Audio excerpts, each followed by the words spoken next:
ओम गुरुर् ब्रह्मा गुरुर् विष्णु गुरुर्देवो महेश्वर गुरुर् साक्षात् परब्रह्म तस्मै श्री गुरवे नमः. Today is the auspicious day of Guru Purnima, and we shall try to see what significance Guru has in our life. First, is a Guru really necessary? If we follow the spiritual path, we can as well pray to God who can guide us and show us the spiritual path, as the gospel says very clearly that only Sachidananda can be a guru. So in that case, what is the use or what is the significance? Why do we need a guru to show us the path? So that is the question.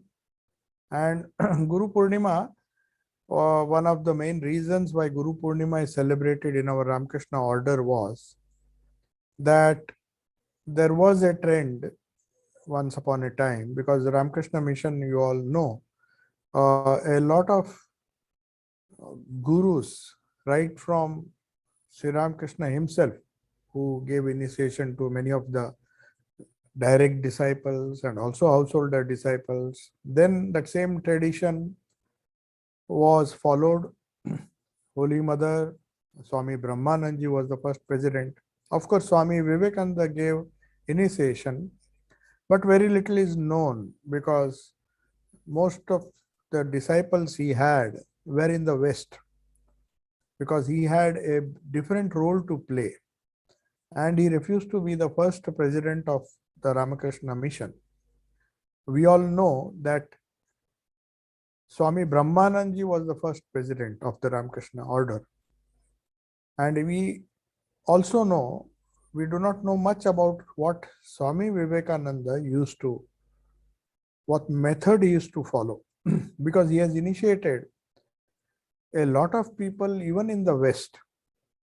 So many times we know that he had given the mantra Om to some of them, just Om, plain Om. So the path of Jnana has a different kind of meditation. But after a certain, after a few years, after Swami Brahmananji became the first president, and then you find Mahapurush Maharaj or Swami Shivananda, then they had successive disciples. That lot of disciples who again became gurus, some in the West, some of them became gurus in our own, became the presidents of the order. So all of us know that that tradition has been continuing and it can be traced back to Sri Ramakrishna himself and his disciples and direct disciples, and then it has come down through a chain succession of gurus who are formally allowed to initiate the disciples. So initiate disciples in the sense, the initiation as it is practiced in the Ramakrishna tradition. So in the Ramakrishna tradition, you will see that there is a combination of Vedantic meditation, a combination of Raj Yoga or the meditation according to Patanjali's yoga, and also some elements or a major portion of the technique is taken from the Tantras, where the new idea of Bija Mantra is involved. So we have Vedantic meditation, which is very common, or common in the sense which is known as the path of Jnana. In the path of Jnana, we meditate on a formless reality. If you see the Upanishads, though they prescribe other types of meditation, which are known as Upasana, in the Upanishads also, they are either known as Vidya or they are known as Upasana. So there are many different small Vidyas given in the different Upanishads. Dahara Vidya. So the Guru, who used to normally live in the forest with his disciples, that Rishi used to give a particular kind of Upasana which became a tradition in their order. I mean, order in the sense in their tradition. In that tradition, it has become a particular technique which was known by the word Vidya in the Upanishads. It is also known as Upasana. So that is the word Upasana, which our initiation or our method of sadhana is always known as Upasana. Upasana means sitting near. Sitting near whom? Sitting near the Lord. Now, who teaches us this? How can we sit near the Lord? Is not the Lord within? Is he not without? If you follow the formless aspect of God as it is done in the Upanishads, God is everywhere. He is immanent, he is transcendent. The idea of Brahman in the Upanishads, that is how we do Upasana according to the Jnana. We try to negate everything. But that path is extremely difficult for people who are living in the world, because to negate right from beginning, to see everything is temporary, everything you go on negating, neti neti. The path of Jnana is known as neti neti. So if you take up anything in the world, you negate it. Then what remains? Only Brahman remains. That's the idea. In a very simplistic way, that is the path of Jnana.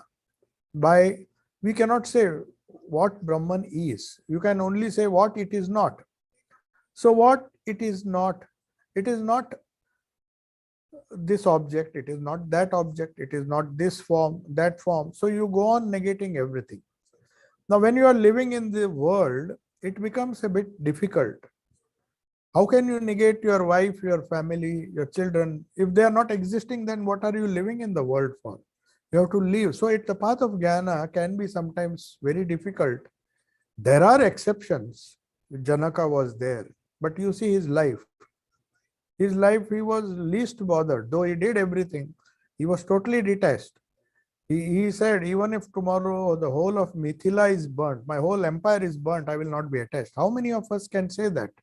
That let my whole house be burnt, I will not, because he was a Jnani. So when somebody told Sri Ramakrishna that why Janaka was a householder, he is a Jnani, so why can't we follow the path of Jnana? So he was said, do you know what Janaka did? How much tapasya he did? What kind of renunciation he had? So all these things you have to take into consideration and find out the best method that is suited to you, depending on where we are. So that is a very important aspect. Now, first, before we start to analyze what are the different functions of the Guru. So the first function of the Guru, as we see, there is, first of all, you should know that there are different types of meditation. Nidhi Dhyasana, Shravana Manana, Nidhi Dhyasana, as in the Upanishads. So the first function of the Guru is to teach a disciple the way of Upasana, or if you like, you can call sadhana, or to be more specific, he teaches a technique of meditation. That is what he does. Giving mantra is one part, but how to use that mantra and how to meditate is the main function. So Guru teaches the disciple meditation. So depending on what kind of tradition you follow, the Guru also changes the method of teaching of Guru. For example, as I said, in the path of Jnana, the Guru has to retire into the forest, convince the disciple that you have to say neti neti, or that is known as Nidhi Dhyasana. It is a self-inquiry. Raman Maharshi and all they did, they just said, ask yourself what is the self within. It is you just eliminate all the thoughts. Whatever comes to your mind, say it is temporary, this is nothing. But it can be extremely dangerous if you have a job, if you have something to do in the world. How can you say nothing exists? Like Hajra tried to do, and Thakur criticized him. Hajra said he left his wife and children, they were looked after by his in-laws. He said, you go to your in-laws. He didn't want to take the responsibility, and he was giving jnana, in fact, confusing Swami Vivekananda also, Naren as he was known. So he went on speaking about jnana when he has a family, and then Thakur said, what kind of person you are? Your family has to be looked after. Your wife and children are looked after by her parents. Are you not ashamed of yourself? Go back. So that is not the type of jnana that that is not the type of situation where jnana can be practiced. So this process of neti is ruled out. It's a direct method suited for a few jnana yogins who are very advanced and who can, in the olden days, only sannyasins were entitled to it. Though now many people, it has become so popular on the internet. Everybody says, I want to become an Advaitin. I am an Advaitin. As if by listening to Advaita, you can practice it. To practice Advaita is one thing. To understand Advaita, its philosophy is another thing. Now the second process is the process of dhyana. Here you don't say neti. You accept the world. The world is as real as the Ishta on whom you are meditating. But right now, the world is more important. Ishta is secondary. Now and then we'll go to the temple, go to the church, go to the mosque and pray. That is only to solve our worldly problems. But otherwise, the world is important. Ishta is less important. But dhyana enables you to focus more and more on the Ishta. At least have a balance. Equal importance is given to the Ishta. At the same time, you are not living the world fully. So depending on the nature of the object on which you are meditating, you can call it's a Vedantic or a Tantric type. Ours is a mixture of Vedantic, Tantric and Raj Yoga. The technique of Raj Yoga is used. So the Upasana word which we use means you are sitting near a deity. Something which makes you close to the deity. Thakur used to say in the gospel, for in life, especially to those who were very close to him, he used to say you have to do only one thing. Find out who you are, find out who I am, and what is the connection between us. Very simple. He made religion very simple. So we have Thakur, you can have any Ishta. So sitting near the Ishta means developing a kind of intimacy with the Ishta. As a father, as a mother, as a guru, as a all in all, as one who gives me the support I need. So that is the role, or that is the upasana that a guru gives to the shishya, so that your relationship with the Ishta is made secure. Right now it is not secure, though we may say we are very devoted, we follow Ramakrishna or we follow Krishna, we follow this God, that God, we are followers because we were born into that sect, we follow Christ. Following is something different. Establishing a relationship with the Ishta is something different. That is what the Guru does.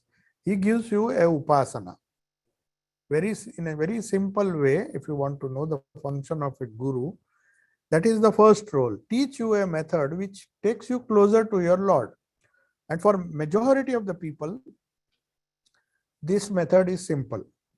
Neti, the Guru will take you to the forest. They will say the world is unreal. If you are prepared for that, some say it is a shortcut, but then you have to pay a price for that. You may have to, that's what they say, that it is true only even in the direct disciples, Swami Abhedananda and all. By chance, only Swamiji was allowed to read Astavakra Samhita and all those things. When others came, Thakur used to hide those books. He said, this is not for you. And when Swamiji tried to give some ideas to Abhedananda Maharaj, he said, what have you done? He was following a particular path. You have totally disturbed his tendencies. So he knew all were not fit to follow the path of, as we saw here, that the path of neti is for a few. Now, the other way, which is a tantric as well as the Puranic, or maybe you can say the Vedantic view, we choose a form that appeals to us, that is known as Ishta Devata. So that is the function of the Guru. How can you establish a connection with that reality, which is not conceivable by us? You may say in the Upanishads, they give a lot of vidyas or a lot of upasanas are there. How you can think of that formless aspect. But there are so many distractions. And we cannot possibly leave our house and everything and go into the forest where you are not distracted by anything. So that neti neti, if you cannot do, then you accept that reality, I don't know what that reality is, that formless Sachidananda, who is not only my Ishta but is also my Guru. In that sense, Guru is Brahma, Guru is Vishnu, Guru is Maheshwara. So God can come as Brahma, Vishnu, or Mahesh, because they are the forms. Brahma is the creator, Vishnu is the preserver, and Maheshwara is the idea of God who is destroyer. So when you come to this world, the deity whom you worship, he can be an avatara. That's why they all normally say an avatara is an incarnation of Vishnu. Not that Shiva cannot incarnate. Shiva also incarnates. Uh, Brahma, of course, they say there are very few. Even there are hardly any temple of Brahma. Somehow, strangely, though he is the creator, there are very few temples. There is only one temple where he is worshipped, that is Pushkar, where there is a Brahma temple. But otherwise, you see the whole, either they are Vishnu temples or Devi temples. Shakti is, of course, worshipped in whatever form pleases us. But whatever deity, whichever deity we choose, is an aspect of divinity for which you should have great attraction. Normally, we have attraction for a particular deity. So, but especially for Ramakrishna devotees, the task is a bit easy. Many people ask that, oh, we were born in a family where Krishna was worshipped, or Rama was worshipped, or Kali was worshipped. But for followers of Ramakrishna, there is no problem, because he worshipped each and every deity. That's a special, he is known as a special incarnation of this age. That's why Swami Vivekananda said, Sthapakaya cha dharmasya sarva dharma swarupine avatar varisthaya. Why he called that? Called Sri Ramakrishna by that name, Avatara Varishta. Other avatars are definitely there. But Sri Ramakrishna is a window. Avatars are like windows. If you have to, or door, you can say door. So Sri Ramakrishna himself said, he is like a door. You can go into the infinite space outside only through a door. Door has form. Door helps you to pass through that. So all incarnations are manifestations of Satchidananda, because we cannot grasp Sat, Chit and Ananda, who is our Ishta, who is our Guru as well. Only Satchidananda, as Thakur said, can be Ishta, can be Guru. But since we cannot do it, why can't we superimpose that Satchidananda on an Ishta and also on a Guru? So Guru helps you to find the Ishta. So this Ishta or chosen deity, who is the aspect of divinity whom you like most, and for whom you should have spontaneous, or you may say a wonderful attraction. Otherwise, the sadhana can become very difficult.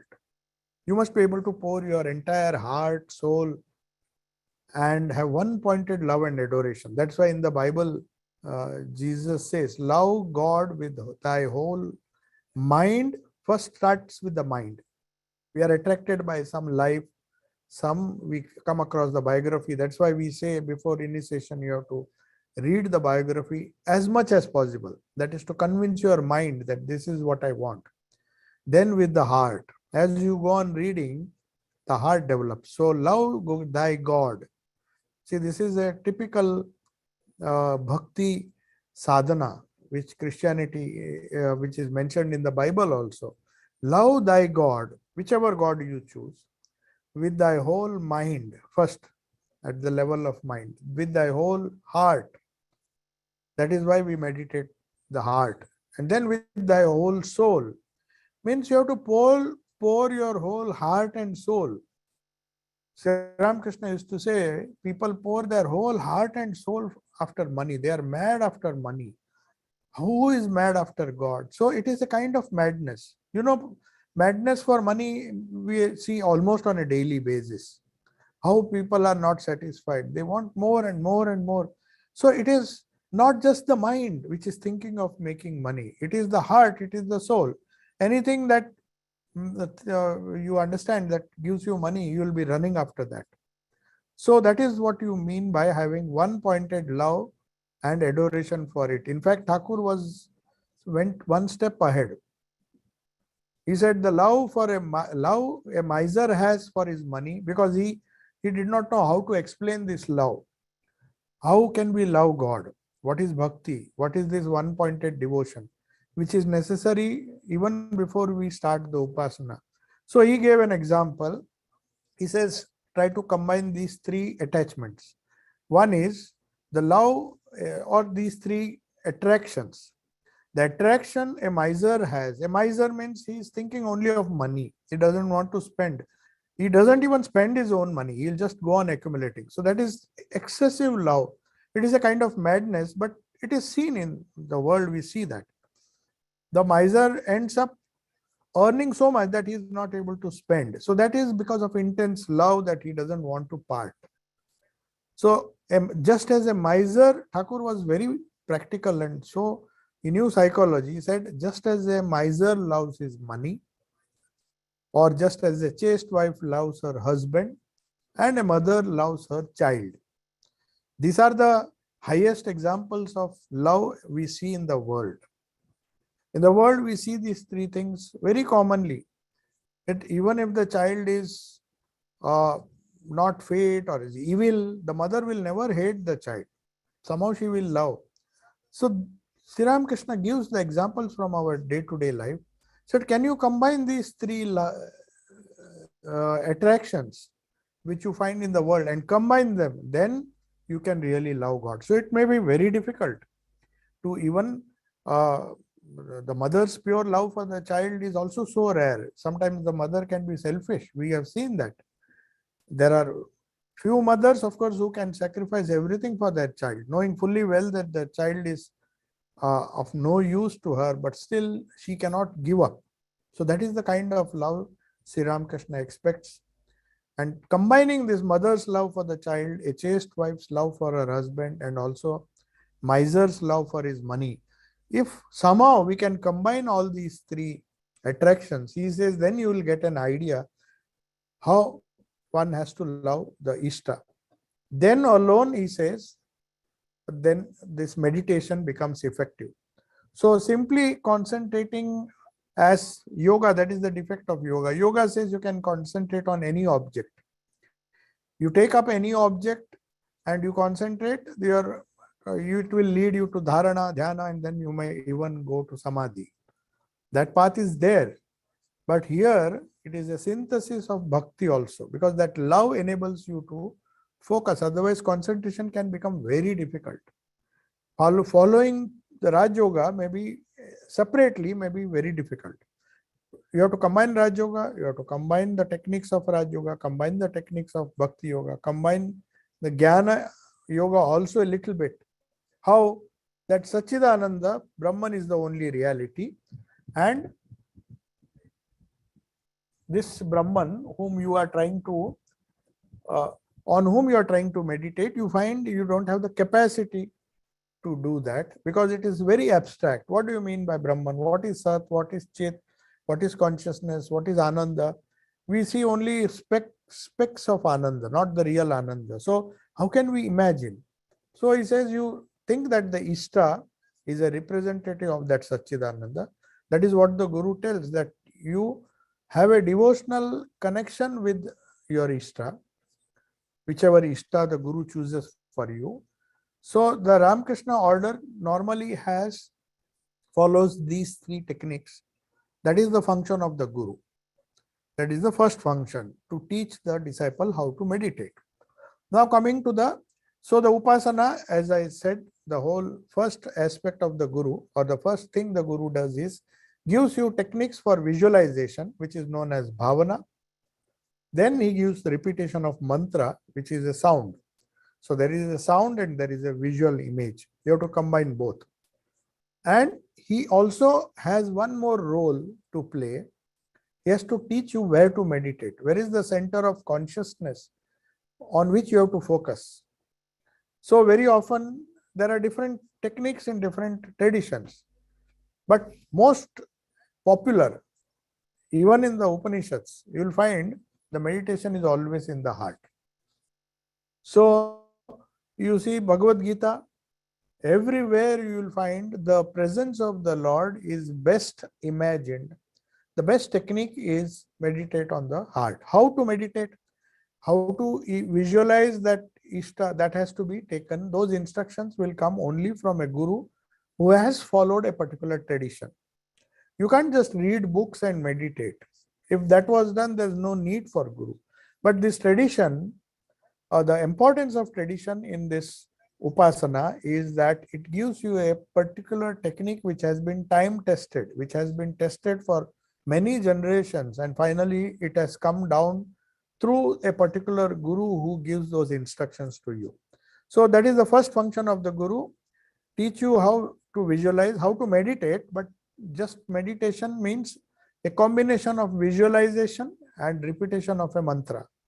We'll come to the mantra later on. What is the second function of the guru? And of course, the third function, the third aspects of upasana is find the center of consciousness.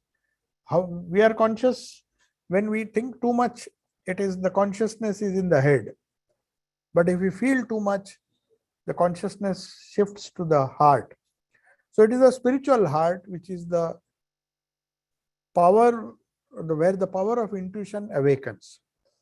So the second, that is the first function of the guru, first to show you the techniques of visualization or how to meditate and repeat the mantra and give a mantra also and concentrate on a particular center of consciousness. Now, the second function of the guru is, as I said, first function is to show us how to meditate. What is the second function? The second function is, according to the Ramakrishna tradition, is to impart spiritual power. Now, what do you mean by spiritual power? When you are in secular education, your professor is also a kind of guru. Holy Mother is to say, anybody who teaches you is a guru. So he is also teaching you. Maybe you have learned medicine, you have learned any subject. So it's not like an ordinary professor who tells you some technique and then leaves you to yourself. That is what secular education does. It really doesn't matter who teaches you, as long as the right knowledge is given. Then you have to develop it on your own. But in the tradition, in the spiritual tradition, it is something like, the best example that is given is a flame. To show light, you can show a light, it will be accessed by all. Anybody in the room who wants light, the light is burnt, a flame is burnt, a lamp is burnt, but if you want to light another lamp, then there has to be a direct contact. So that is where the tantras or the mantra yoga comes. So Guru not only shows the techniques of meditation, which you can even get in books. Some of these techniques are nowadays available in books also. So why don't people succeed? Why can't we go refer to some book? Most of the people want to do that. So they do it. But why it doesn't succeed? Because through the mantra which is uttered, a kind of spiritual power is transmitted. That is the idea. If it comes from a tradition, it has to come in a particular tradition. So it is very essential to follow a particular tradition, because it is like somebody has lit the lamp. Say Thakur has himself lit the lamp. He lighted the lamps of others, that is Ma direct disciples. They in turn have given it directly, not by reading books. It has come directly from one guru to another through a direct transmission of spiritual power through the mantra. Now this mantra, if you see, especially the bija, is packed with power. That is why they say one has to receive it from a guru who is following a tradition. Now the question is, what does this mantra do? It transmits spiritual power. Okay, but what does it? How can you know what power is transmitted? How does the mantra lead to spiritual awakening? So for that, we have to first know what is the nature of man. First, we have to understand before trying to find out how it impacts us. Is a simple mantra enough to make changes in our personality, especially our consciousness? You can't see any direct influence of the mantra on the physical body, because mantra is not something which is gross. Otherwise, people would have used, there are so many mantras which some sort of black magic, which they say this can materialize this, that. That has been there. There are so many mantras, but this mantra is not like that. It has a spiritual potency and can result only in the awakening of the consciousness which is within. So I will not discuss the whole process, what it does and what it. Only we have to remember that our jiva, the jiva means our individual consciousness, is part of the Satchidananda, the infinite consciousness. We have no access to that. We are so separated, our body is separating that finite, infinite Paramatma, and the Jivatma is separated. And there is some kind of obstruction. In Rajoga, we discussed how kleshas, pain-bearing obstructions. Every time we know we are Thakur's devotees or we are Ramakrishna's devotees, we are Krishna's. Oh, Krishna is very close to us. But why that contact? Something is in between. That obstruction, that ignorance, which is the reason why the obstructions are there, that is because these kleshas are because of raga, dvesha. We discussed that so many times in Rajoga. It comes from avidya. Avidya gives rise to asmita, the ego. Ego gives rise to raga, dvesha and abhinivesha. So Patanjali says all your problems can be solved if you solve these 5 problems. That is the ignorance. Ultimately, it goes to ignorance. So the Guru's mantra or the meditation technique and all put together, the upasana should help. That is the second function of the Guru. By the power of the mantra, if you do it sincerely, this layer of ignorance can be destroyed. That is a fact, because it is this. The idea is that the whole mantra shastra is based on a very, very important technique. I'll briefly mention it. Why sound is so important. I have told this many times, I am repeating again. Even the Bible, it begins with this, the Gospel according to Saint John. If you see, it's not just it's a universal truth. It's not just that Hindus have discovered this. Of course, the mantra shastra was developed in India, but there was this idea everywhere. In the beginning was the word. Word means shabda. Word means mantra. Word means shabda, any sacred symbol, including Om. In the beginning was the word was with God, and the word was God. Now, how do you understand the concept? People read the Bible, but do they know the significance of this? So also when we chant the mantra, we take it very simplistically. Oh, it is a mantra, my Guru has given a mantra, I have to do it so many times, I do it. But how does it act? Why does it act and how does it act? So this whole creation, you have to understand very briefly. This is where Vedanta comes. Mantra is a tantric way of reaching that goal. Tantra accepts 2 realities, Shiva and Shakti. Shiva is pure consciousness. Shakti is when the creation starts. And before that, Shiva and Shakti were combined. There is only Brahman. According to Vedanta, Brahman, Thakur was the one who combined Vedanta and Tantra. He said, Shiva or Shakti Abhed, Brahma or Maya Abhed, Brahma or Shakti. For the first time, he said worshipping Shakti is as good as worshipping Brahman, because they were one. In the beginning was the word was with God, and the word itself was God. Now you see the deep significance of this.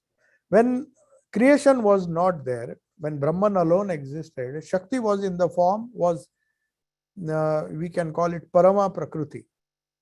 We sing this song every day, we sing, but we don't understand the meaning of that. Why Abhedananda said Prakritim Paramam Abhayam Varadam? Because she is Parama Prakriti. She is not just Prakriti. She is not nature. Nature cannot help us. It is the Parama Prakriti. What is the difference? The Parama Prakriti is one with Brahman before manifestation. It's also known as Avyakta. Avyakta means it has not manifested. It is in seed form. The same technique is used by our mantra. The mantra and the bija is the avyakta form of Brahman. We do not know what Brahman is. But if we have faith in the Guru, faith in the mantra, then we know, and faith in these teachings which say that in the beginning was the word mantra, the mantra was with God. That means Shiva used Shakti to create, and that Shakti itself was Brahman, Shiva. That is the philosophy which our Mantra Shastra or the Tantra Shastra, they said that everything comes from a subtle form to gross. In the beginning, there is this Parama Prakriti which creates. That is the essence of all bijas. We think bija is simple sound and we take it very casually. But that bija contains the whole secret, the whole process, reversing which we have to go back to Brahman. We were one with Brahman. It first became Parama Prakriti. Parama Prakriti gave rise to the created world, and we are in a big mess now. So it is like the child, he is safe with the mother. This is a very crude example, but I am giving you so that we understand. It's not, no philosophy is involved here. Suppose a child is with the mother, he somehow runs out of the house, he goes and then he finds he's in a strange place, and then he cries and shouts, I want to go back to the mother, till mother goes and brings him back. So also Patanjali's yoga says this Prakriti is like a mother. She can be a very strict mother also, and she can be a kind mother. So what this mother does, she takes you through this whole drama of life, sometimes happy, sometimes sad. When you are tired, when you say, mother, now enough, I don't want, now I have to go home. Then you go home. She takes you back to the home she came from. So that is what mantra does. It reminds us that we have lost our way, and we need, and that is the second function of the Guru, who tells you that this is the mantra I have given you. Now you use it to go back to your own home. Where is your home? It is deep within. Sri Ramakrishna is the Ishta, and he is the door that will lead you to Brahman. So the mantra is a process of reversal of the problems that we have created. Mother did not, of course, the door was open. We went out of the house. Then we suffered a lot.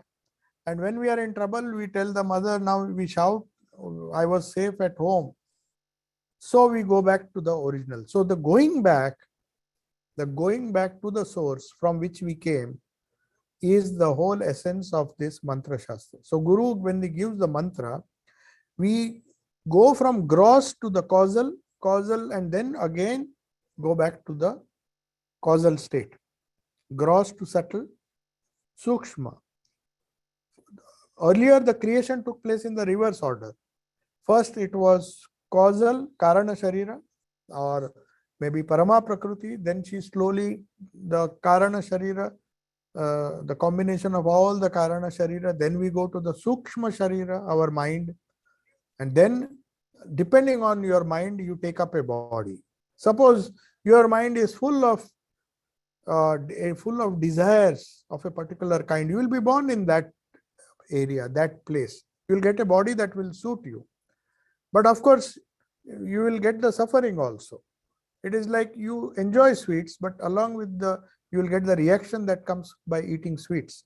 So on one side is pain, and other side a pleasure. The other side of the coin is pain. When the child realizes that pleasure will always be accompanied by pain, then it says, no. If I become more and more gross, then the pain will increase. I have to go back.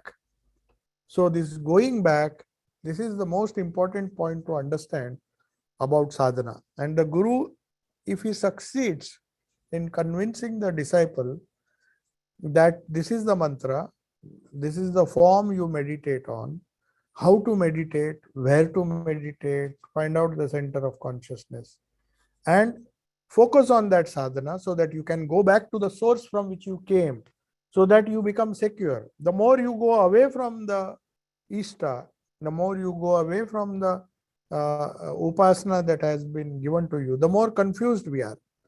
The idea is that in life, everybody wants some kind of security. When everything is fine, we don't need security. We think we are very secure. It is like the ostrich. The ostrich, when it is senses danger, they say the ostrich puts its head inside the sand. In Australia, these ostriches run very fast. They are chased by some predators who try to kill it. So then it runs and runs and runs, and then finally it finds a big hollow and it puts the head inside the sand and says, I can't see anything, now I am safe. But it doesn't realize that its body is outside, head is inside, eyes are not seeing, but the problem is still there. So also when pleasure comes, we think we are safe. So that is why sadhana helps you to go back to the source where you are really safe, where you are really secure. So this idea to manifest this, go back using the same Shakti brought us out, created this confusion, and when that confusion, ignorance, because you have to remember this, why Thakur gave so much importance to Shakti, because he says she is Vidya Maya, but at the same time she is Avidya Maya. So Avidya Maya is dangerous. We have to control or conquer Avidya Maya with the same Shakti of Vidya Maya, which is also belonging to the Shakti. So that Vidya Maya is what we harness when we do japa. So it's a battle now. Our sadhana, upasana is just a conflict between whether we are conquered by Avidya Maya or whether we have Vidya Maya on our side.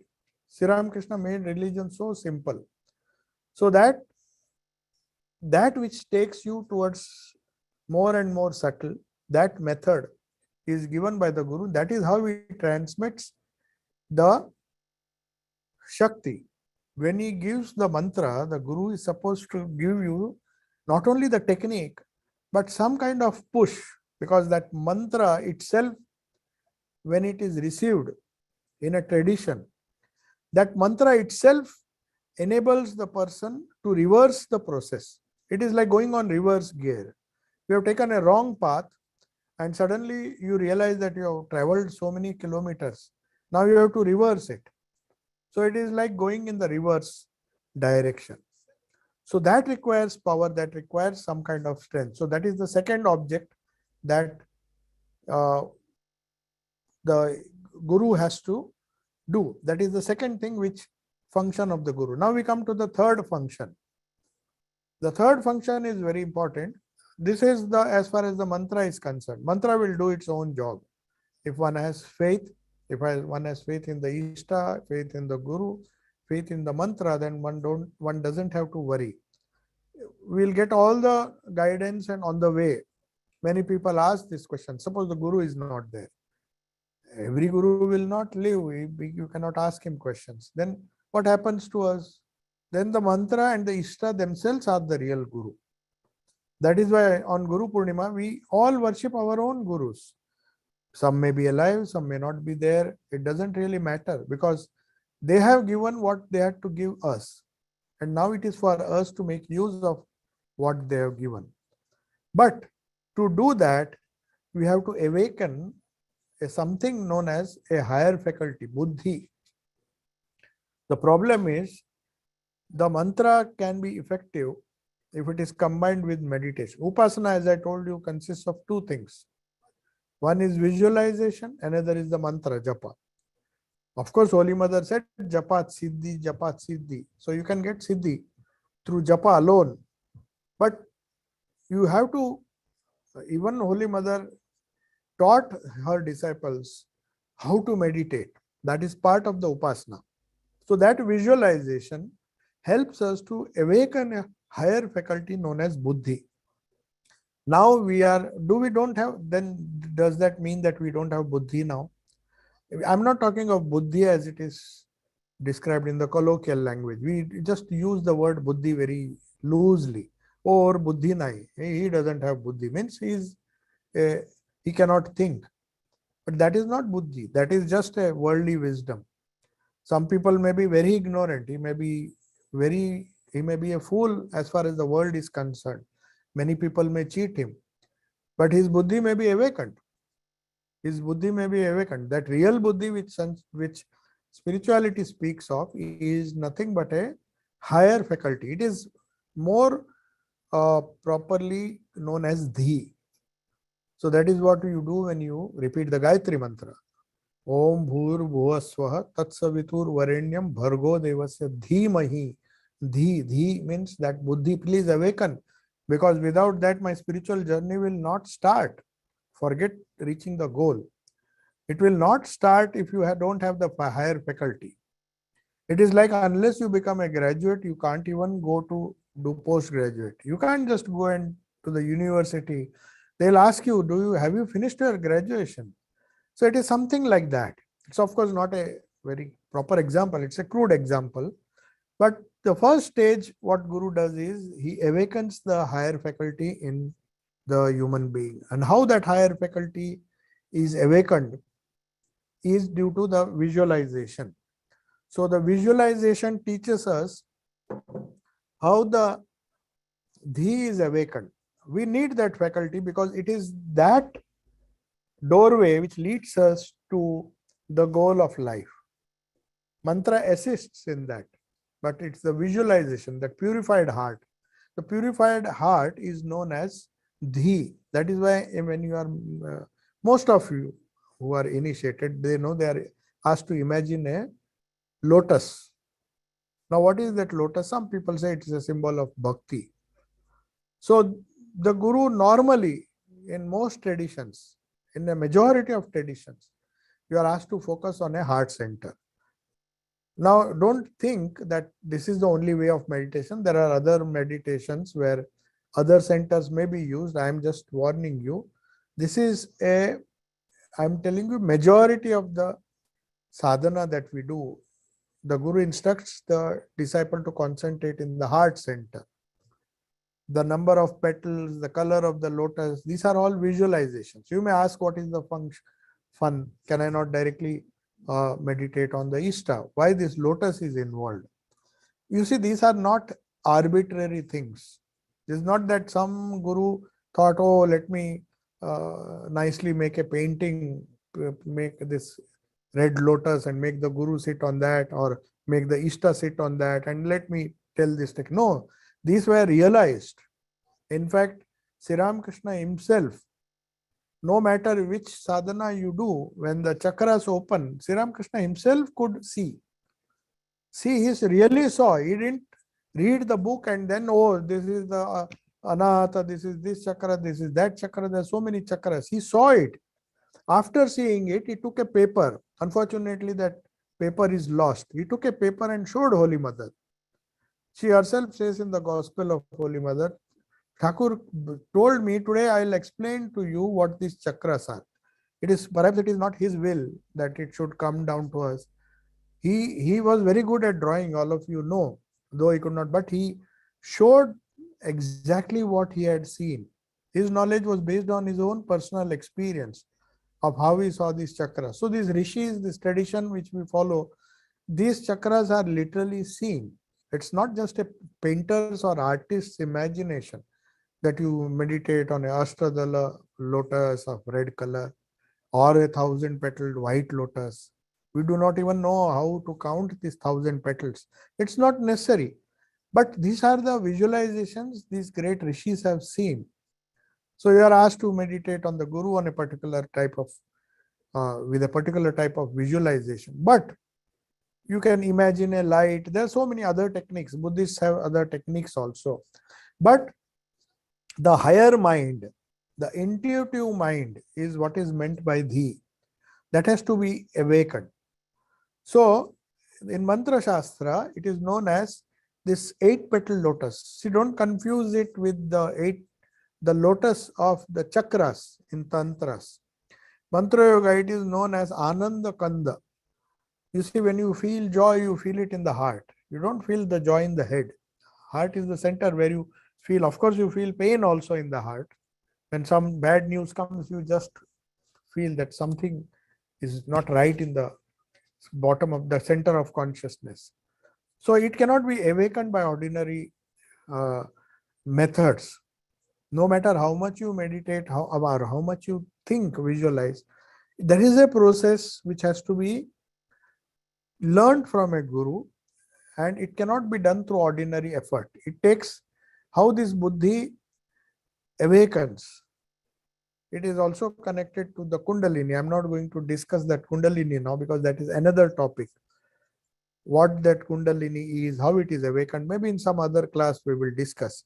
But till the heart center opens, whether you explain it through the process of rise of kundalini, the nervous energy which passes through the hollow of the spinal cord, or you express it to any other symbolism, the heart center, when it awakens, we can take it for granted that the mantra has become Chaitanya.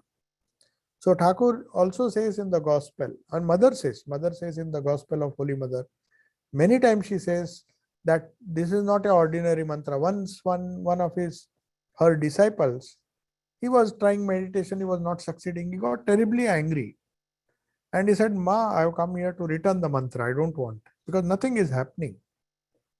So, mother said, is it ever possible to take back a mantra? What is given? It's like you light a lamp. It has lit another lamp. How can you give it back?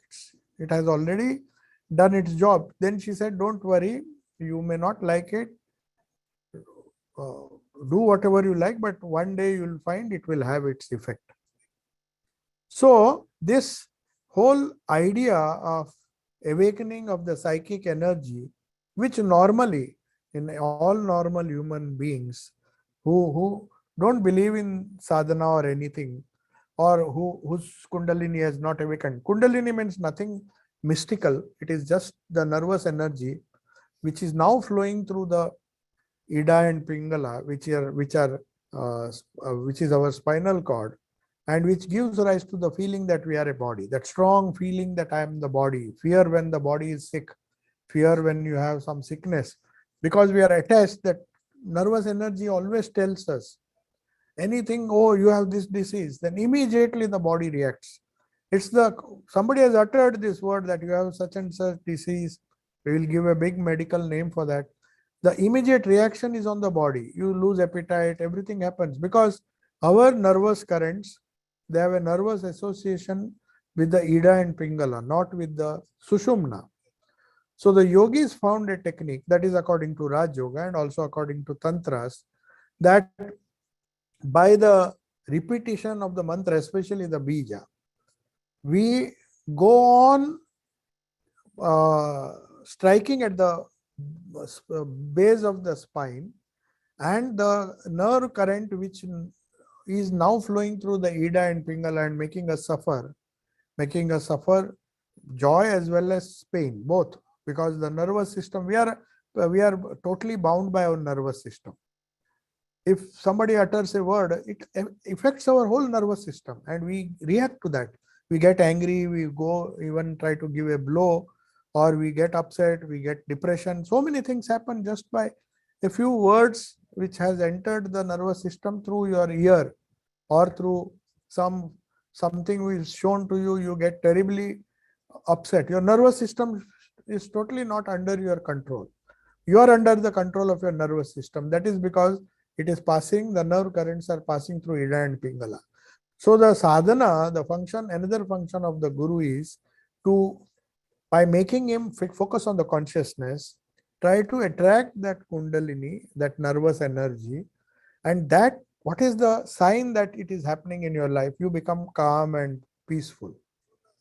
The nervous trembling or some kind of hyperactivity or hyper reactivity, not activity, hyper reactivity. Some people are very calm, and it's not just by chance that they are like that. Their nature, they say, oh, he is calm by nature. Maybe there is some lot of spiritual practice he might have done, if not in this life, in the previous life, to get that kind of nature, because his nervous system is not reactive.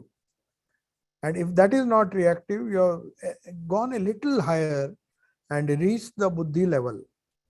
Mind has two aspects. One is the reactive mind, manas, and the non-reactive or the calm mind, which is known as buddhi. So the function of guru, the function of mantra, the function of sadhana, the third function is to awaken that consciousness. So if you read, some people read this Raj Yoga and then they imagine that Kundalini is like serpent. There's no serpent, no symbol, nothing. It's just symbolic, just to show that now that serpent, see, when a serpent is coiled and sleeping, you think it is powerless. So also our spiritual energy is coiled up. That is the only symbology. There is no serpent involved in that.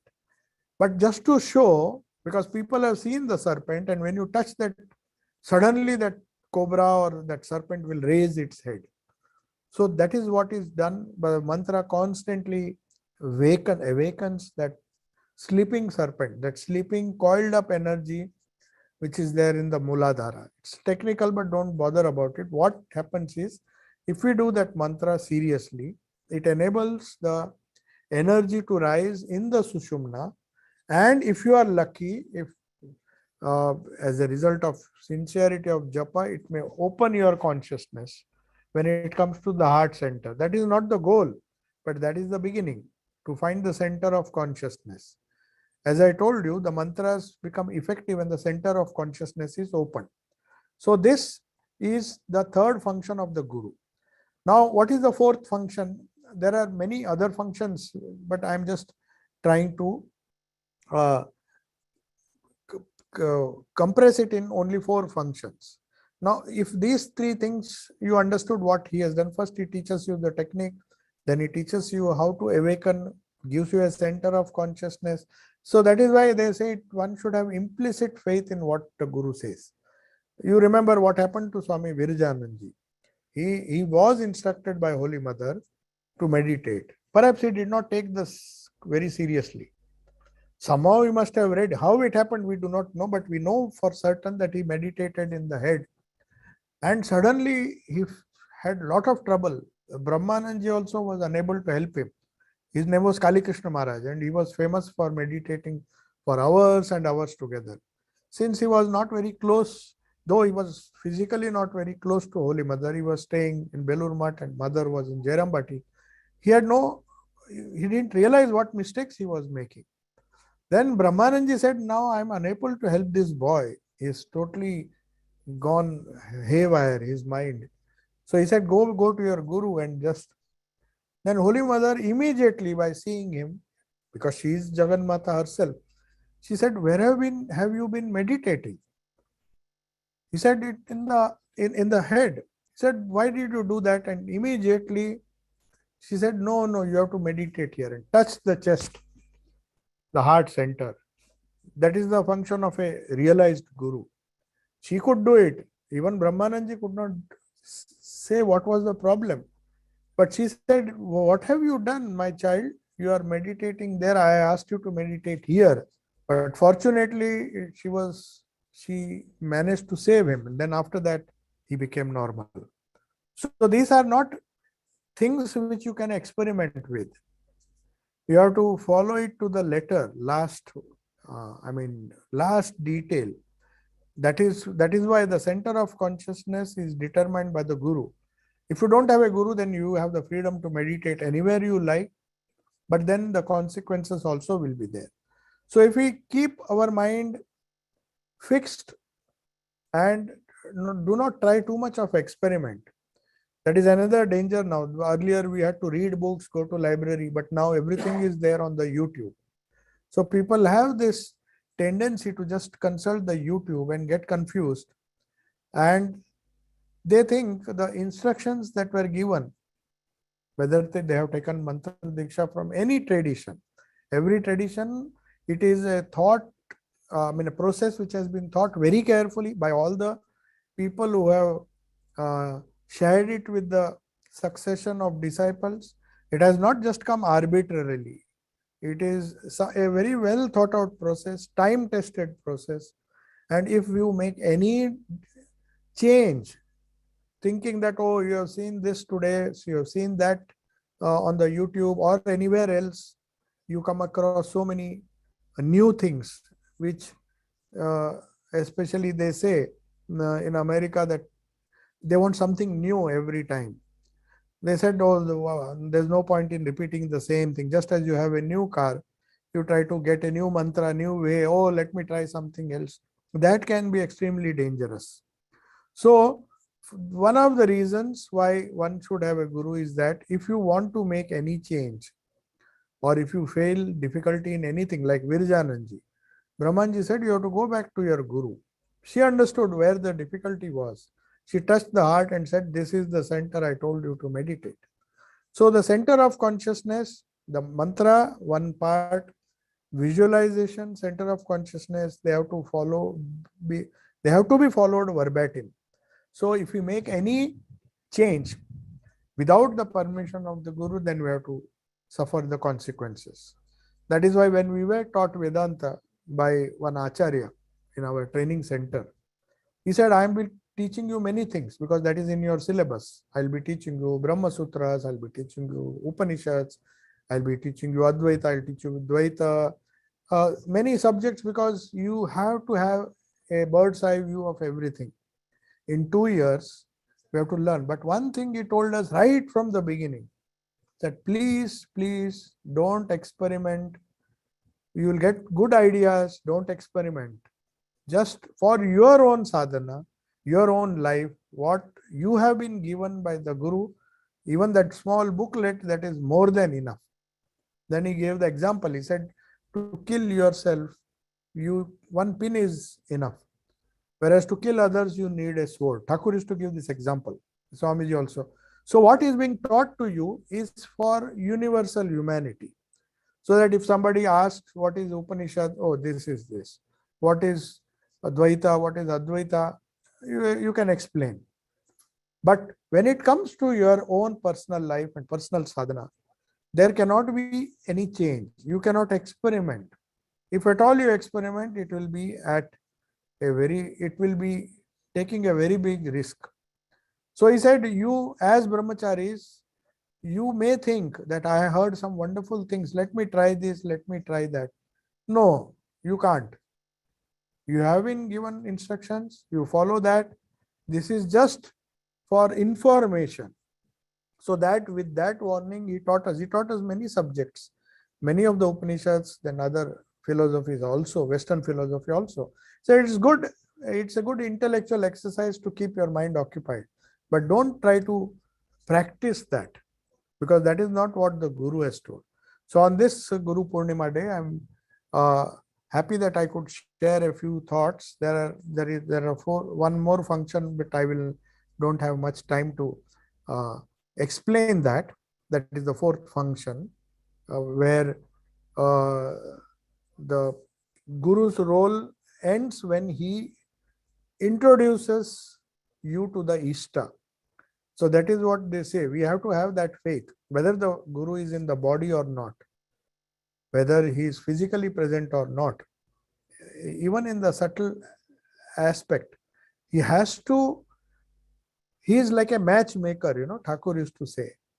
Matchmaker, when somebody has to marry, he goes to somebody who makes matches. Oh, this is a boy, this is a girl.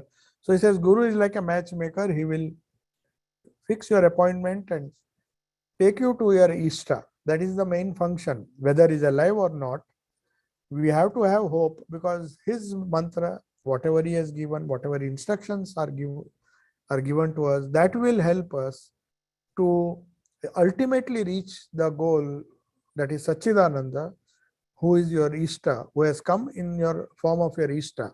So he decided the Ishta for us, and he has given the mantra that leads to the Ishta, he has given the sadhana that leads to the Ishta, and finally he has to see that you reach.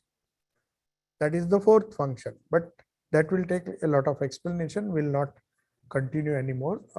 If there are some questions, there are quite a few questions. Let me just answer one or two. I don't have much time.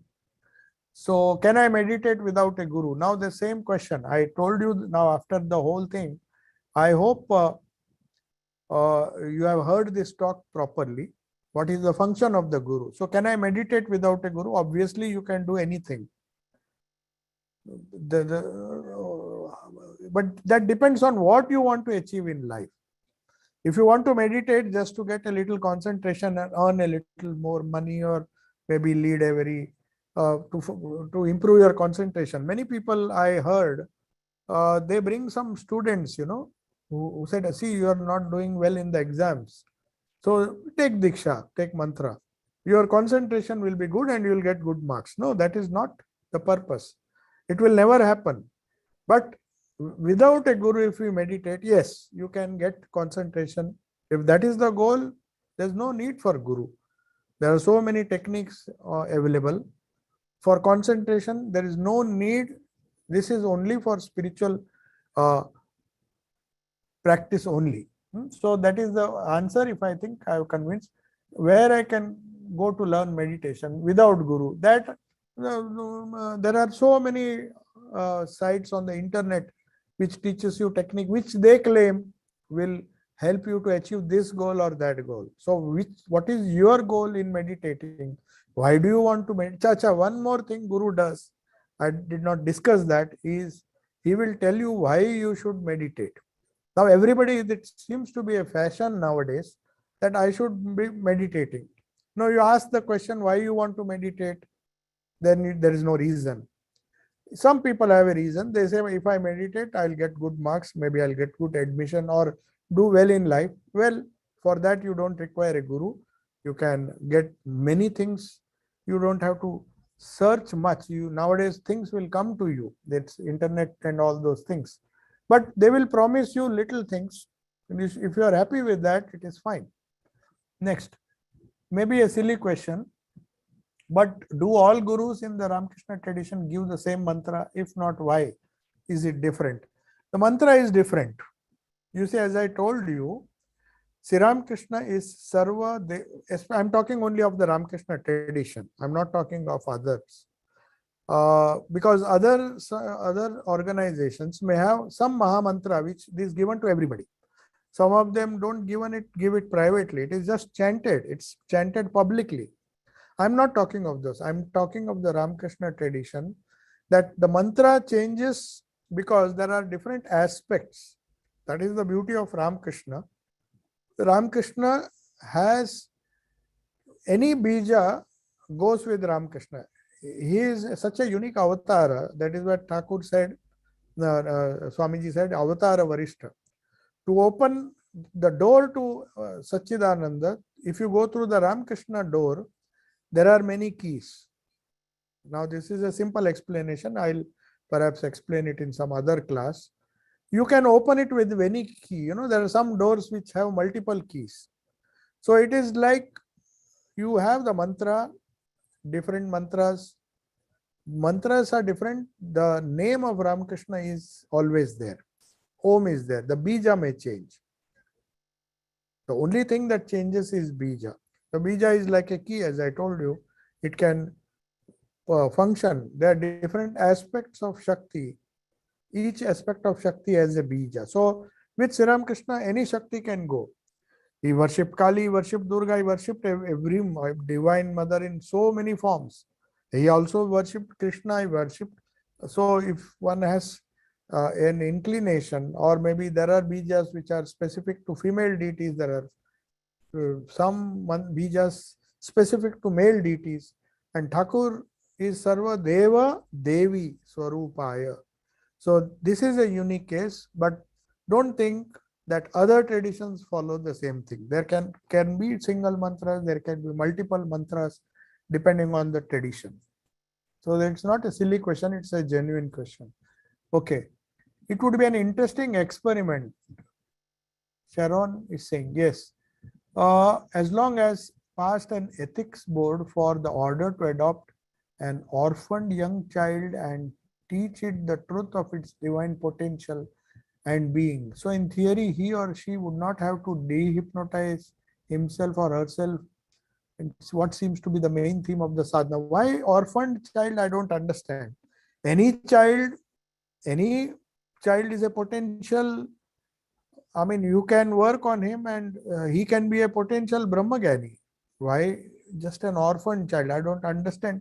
And this experiment is not good, because you see, the orphan child will be having his own samskara. We may be belonging to a devotee family, we may be belonging to a criminal's family.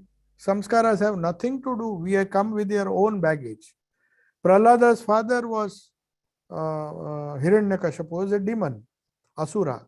So there is no guarantee that the person who really deserves to get spiritual guidance, somehow or the other, he will get it from somebody or the other, and he will make progress.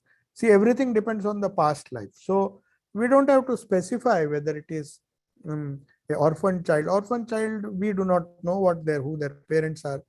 It because you are saying, because perhaps you are saying this because parents will not give their child. Orphan, he has nobody. That is not, I think, ethics may not permit that. You can't. Orphan has his own life. He has come with his own samskaras, and some of the orphans really become really great. So let us take people as they come. Whoever wants, whoever Thakur attracts. See, one thing you have to remember: if he does not attract, it is only if he decides he will bring people to him. We may try, parents may try, we may plan, do so many things, but if that grace is not there, Thakur's grace, Sri Ramakrishna's grace, that is what we see. It is our own experience. Even we ourselves would not have come without his grace.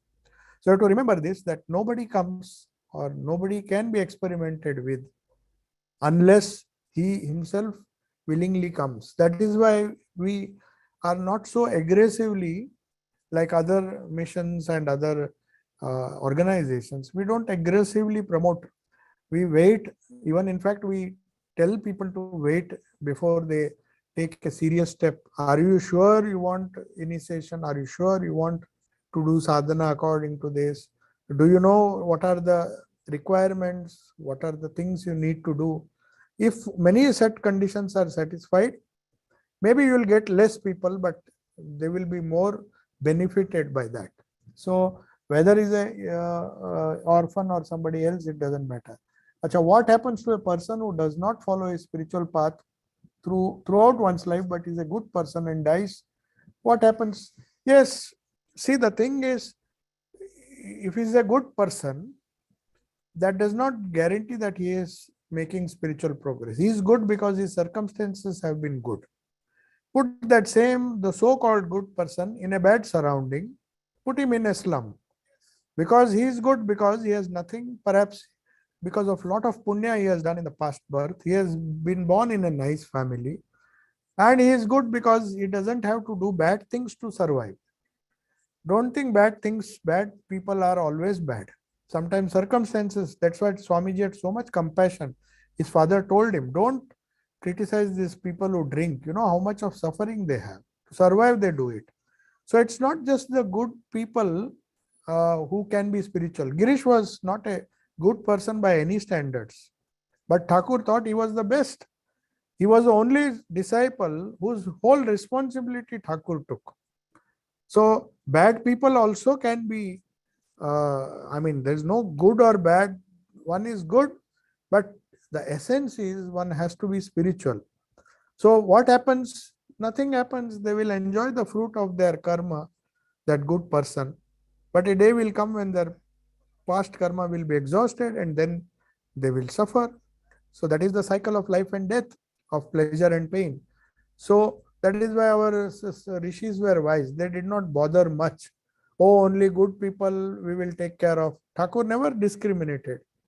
He may be bad, but if he takes, see, even in the Gita, Krishna says, even if you have decided to become spiritual, even if a bad person decides to become spiritual, he has taken the right decision because he will ultimately come to me. So goodness or badness, though there may be advantage for a good person to follow spirituality, but it's not always the case. There are exceptions. Okay. Yes. Oh, you are saying orphan because of no influence of family, but orphan is somebody's child. You see, family influence is just 50%. 50% is his own samskara. So orphan has come with one bag of samskara. Only thing, he didn't have a family, but he has been brought up by somebody else. So whether he has a family or not, there's no surety that just because somebody has a good family that the boy will or girl will be good. So we can't say that only people who belong to good families have the advantage. There is no connection. If one has his own inherently good samskaras of the past, whether he is with a family, without family, whether he is orphan, wherever he is born, it will make no difference. That is what Thakur used to say, a lotus will, yes, ask.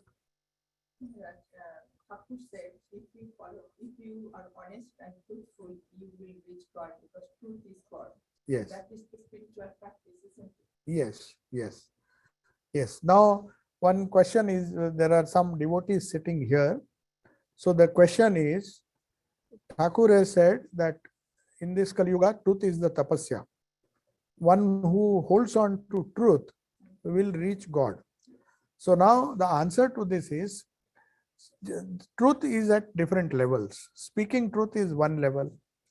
Always thinking the truth is another level. Following truth, truth means Sat, following Satchidananda. So Sat, when we follow that reality, anything temporary is not truth. Thakur said Sat Asat Vichar or Sadasad Vichar or Nitya Anitya Vichar. He said. So in that, anything that is temporary cannot be truthful, however good it may be. So in that sense, Thakur said, if you hold on to truth, habitually you will hold on to permanent things. Now, in the beginning, we have a lower conception of truth. We think if we speak truth, we never speak untruth. But there are people who may not speak untruth, but in the mind, they are not speaking it, but they are slightly hypocritical. So that is untruth. So it is mental untruth. Then there is another untruth, which many people don't realize it's untruth, that we say this particular temporary thing is, we think it is permanent. We don't say with our mouth, but we feel that this is a permanent. So Thakur used to have a very high definition of truth. He said that which is temporary cannot be truth. Sat Asat Vichar or Nitya Anitya. Nitya is truth. Only one thing, God alone is true, all else is untrue. That means we have to hold on to God only. Thakur's idea of truth is God. God alone is true, all else is untrue. Untrue means he doesn't say it is false, it is temporary. So in that sense, if you hold on to truth, hold on to Sat, hold on to Satchidananda, hold on to Thakur, whichever form you have to imagine that your Ishta is a embodiment of truth. That holding on to that truth will reach the goal. So from that standpoint, said. So let us close now. We are running short of time. Om Shanti Shanti Shanti Harihi Om Tat Sat Sri Ramakrishna Arpanamastu.